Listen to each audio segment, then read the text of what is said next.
Officers, please remember, you have to maintain your professional calmness and not get too invested in the outcomes.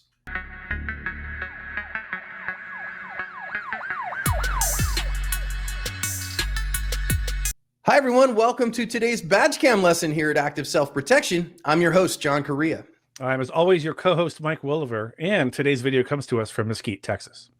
Magtech is the only freedom seed I use on the range. I personally have over 100,000 rounds downrange of Magtech, and it's unbelievably reliable, very accurate, and a great value. Pick some up for your next range trip wherever you shop for range supplies. As always, news stories are linked in the description here, and you're going to see these two cars turn onto this road. The lead one there, the silver car, is actually stolen. So the people in the black car that are following, the driver of the stolen car jumped out of that car and stole this silver car. And the police, you see the police officer here driving behind them.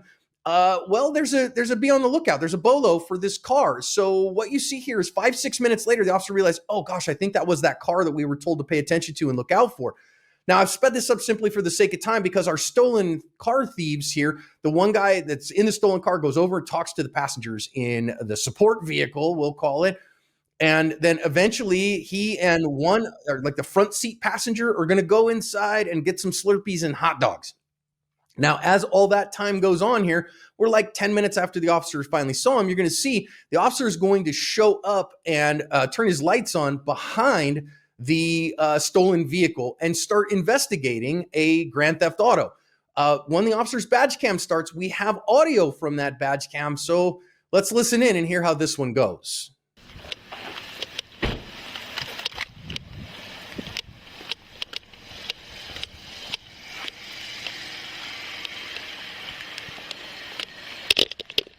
Seventeen's unoccupied.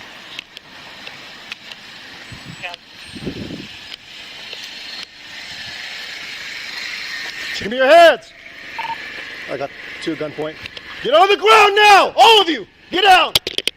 It's got a blackmail running in sweats for the strip mall. Hey! Do not move! I will fucking kill you! Do you understand me?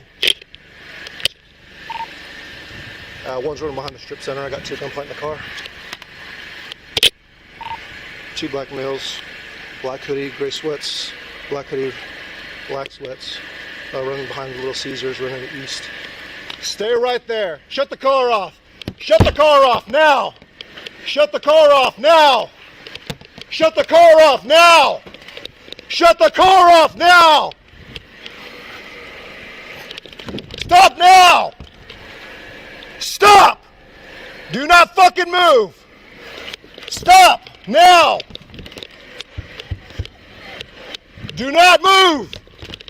Do not fucking move! Shots fired, shots fired. Don't move! Don't fucking move! Don't fucking move! All of you! Do not move!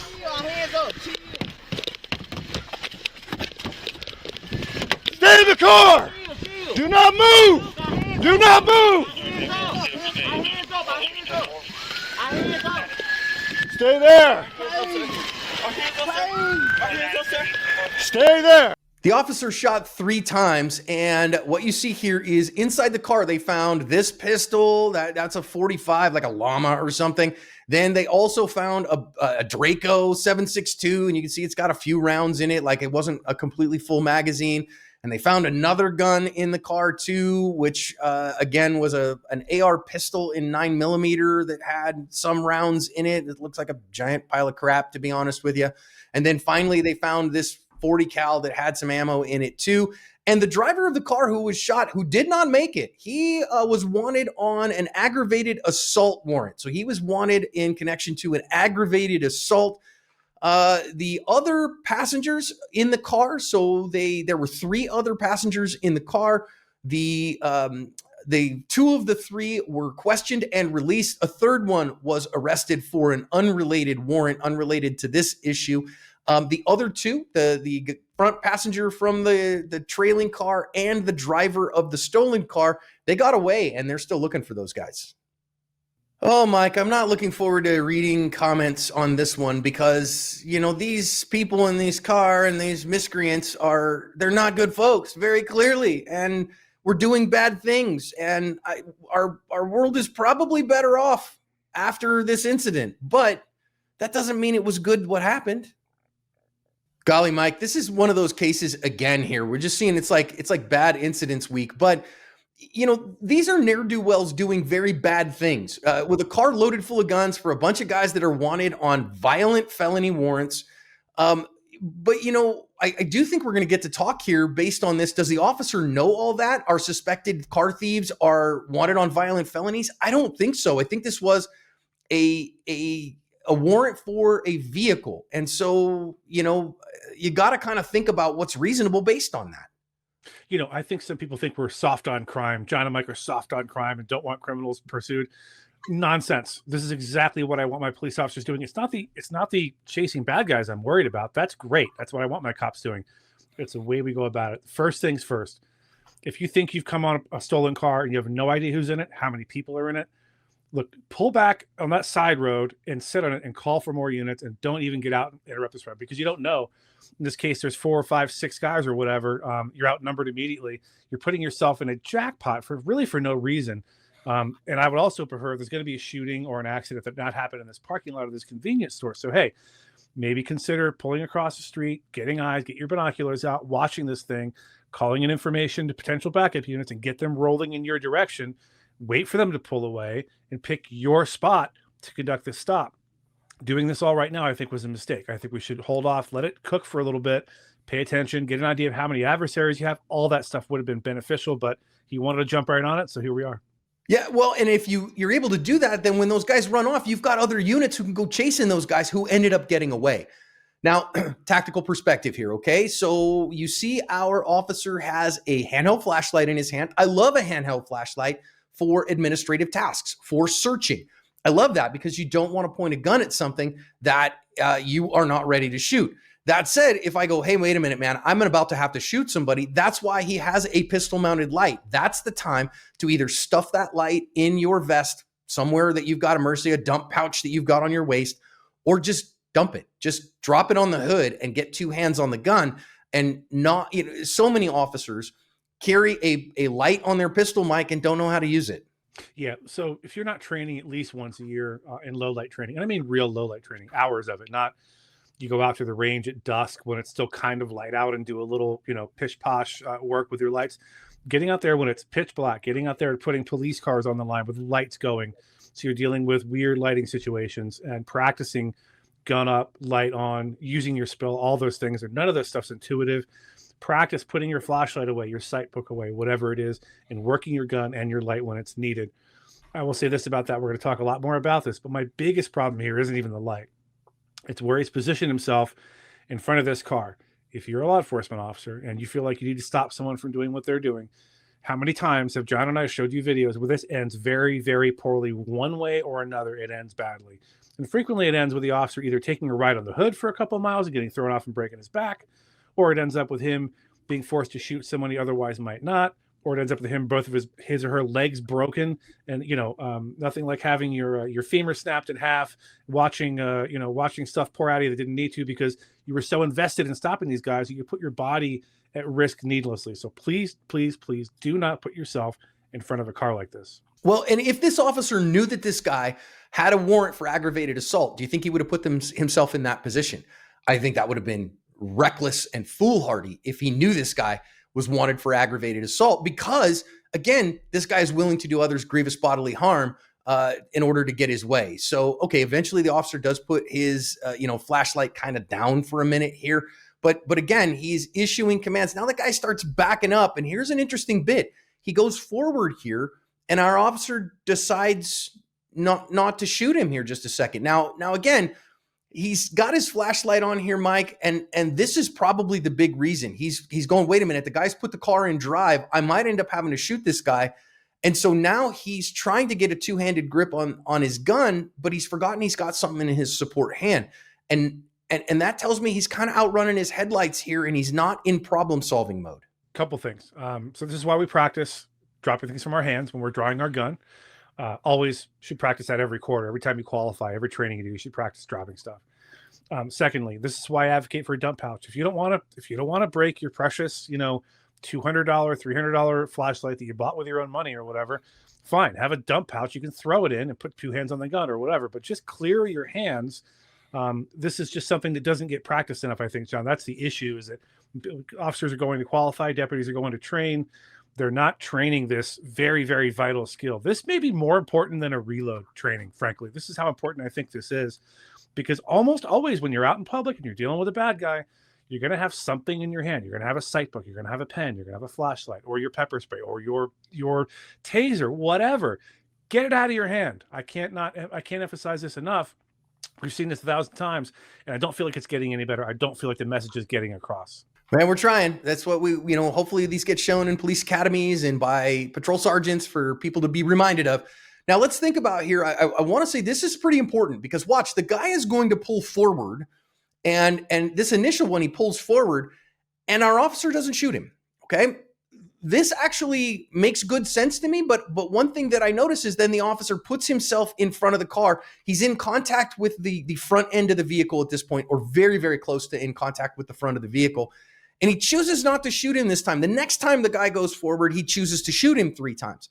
And I don't see a difference between those two, or I don't see, hey, this guy is going to, run me over. It's like that scene in Goldmember where he's coming right for us, and like it's 40 seconds of him rolling up on him because he's going so slow. So I know we're going to say, well, wait a minute, he's hitting me with his car. That's assault on a police officer. That's an aggravated offense. And we don't like this guy anyways. This guy is, again, wanted for aggravated assault. And I want my police officers out there chasing criminals.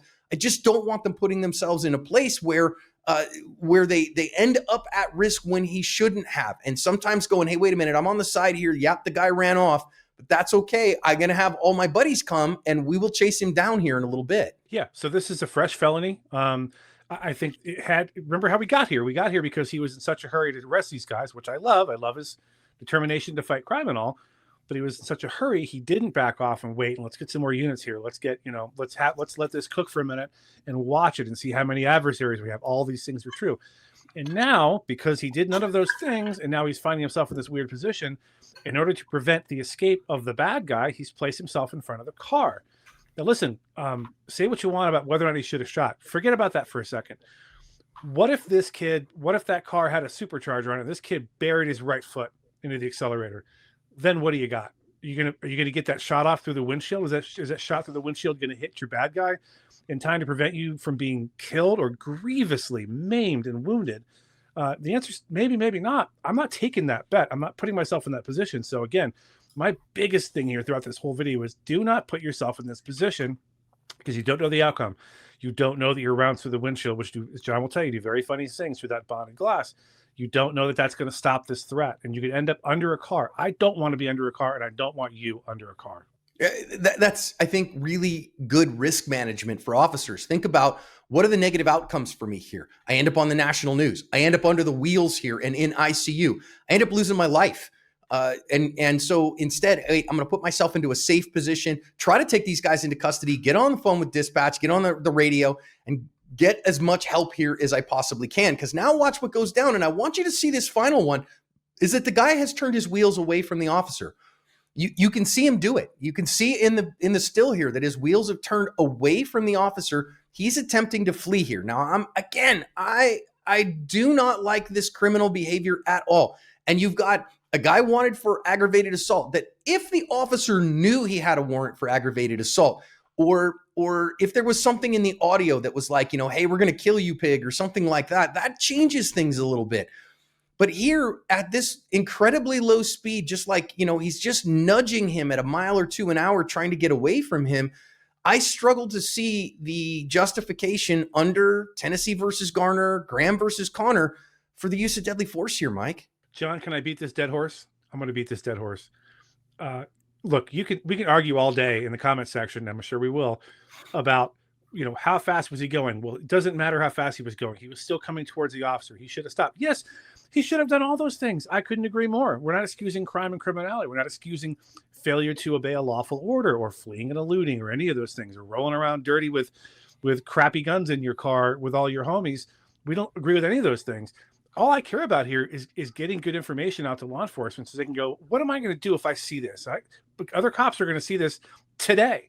Other cops in the United States are going to come across a stolen car at a convenience store. I can almost guarantee it. Somewhere in some city or town, this is going to happen. I want those cops to look at this and go, what am I going to do if that happens? Am I going to rush up on the scene like the one riot, one Marine mentality and try to handle this? Or am I going to let it cook and call for backup and get some help and better assess what's going on in front of me?